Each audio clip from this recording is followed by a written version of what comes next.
Guys, ഇന്ന് നമ്മൾ discuss ചെയ്യാൻ പോകുന്നത് jurisdiction of consumer forum in India ആണ്. ഇത് മൂന്നായിട്ടാണ് ഇന്ത്യയിൽ ഡിവൈഡ് ചെയ്തിരിക്കുന്നത്: district forum, state commission, national commission. ആദ്യം നമുക്ക് ഡിസ്ട്രിക്ട് ഫോറം എന്താണെന്ന് സ്റ്റാർട്ട് ചെയ്യാം. ഡിസ്ട്രിക്ട് ഫോറം എന്ന് പറയുമ്പോൾ 3 മെമ്പേഴ്സാണ് അതിലുള്ളത്. ഒരു പ്രസിഡൻറ്റും 2 അതർ മെമ്പേഴ്സും. 1 of them should be a woman. അതിൽ ഒരാൾ സ്ത്രീ ആയിരിക്കണം. ക്വാളിഫിക്കേഷൻ ഓഫ് പ്രസിഡൻറ്റ് പറയുന്ന ഡിസ്ട്രിക്ട് ജഡ്ജാണ്.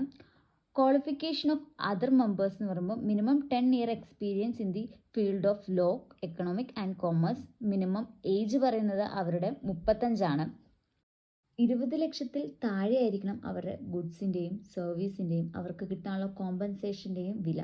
അതുപോലെ തന്നെ ഡിസ്ട്രിക്ട് ഫോറത്തിൽ നിന്ന് വന്ന ഒരു ജഡ്ജ്മെൻറ്റ് നമുക്ക് സാറ്റിസ്ഫൈഡ് ആയിട്ട് തോന്നിയില്ലെങ്കിൽ നമുക്ക് അപ്പീൽ പോവാം. 30 ദിവസത്തിനുള്ളിൽ സ്റ്റേറ്റ് കമ്മീഷനിൽ അപ്പീൽ പോകാൻ സാധിക്കും. അടുത്ത് നമ്മൾ ഡിസ്കസ് ചെയ്യാൻ പോകുന്നത് സ്റ്റേറ്റ് കൺസ്യൂമർ ഫോർ ആണ്. സ്റ്റേറ്റ് കൺസ്യൂമർ ഫോർ എന്ന് വെച്ച് കഴിഞ്ഞാൽ second level of consumer forum ആണ്.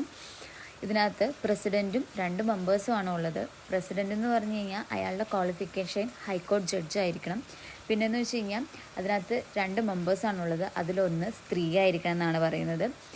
പിന്നെ ഇവരെ അപ്പോയിൻ്റ് ചെയ്യുന്നത് സ്റ്റേറ്റ് ഗവൺമെൻറ് ആയിരിക്കും. പോയിൻ്റ് എന്ന് വെച്ച് കഴിഞ്ഞാൽ സ്റ്റേറ്റ് കൺസ്യൂമർ ഫോറത്തിൽ 50 ലക്ഷം തൊട്ട് 2 കോടി വരെ കോമ്പൻസേഷൻ കിട്ടാവുന്ന അല്ലെങ്കിൽ ക്ലെയിം കിട്ടാവുന്ന കേസസാണ് ഡീൽ ചെയ്യുന്നത്.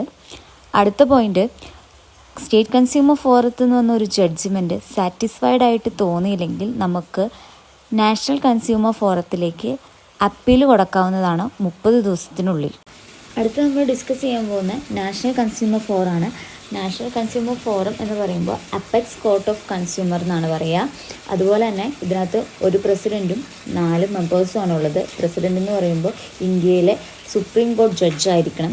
അതുപോലെ തന്നെ 4 മെമ്പേഴ്സിൽ ഒരു മെമ്പർ സ്ത്രീ ആയിരിക്കണം എന്നാണ് പറയുന്നത്. ഇവരെ അപ്പോയിൻ്റ് ചെയ്യുന്നത് സെൻട്രൽ ഗവൺമെൻറ് ആയിരിക്കും. പിന്നെ ഇവിടെ ഹാൻഡിൽ ചെയ്യുന്ന കേസസ് എന്ന് പറഞ്ഞാൽ 2 കോടിയിൽ മേലെ ക്ലെയിം വാല്യൂ കിട്ടുന്ന കേസസ് ആയിരിക്കും ഇവിടെ ഹാൻഡിൽ ചെയ്യുന്നത്.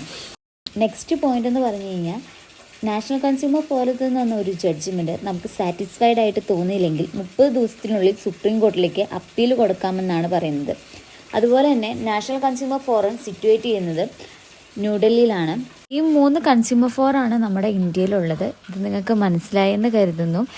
Thank you for watching.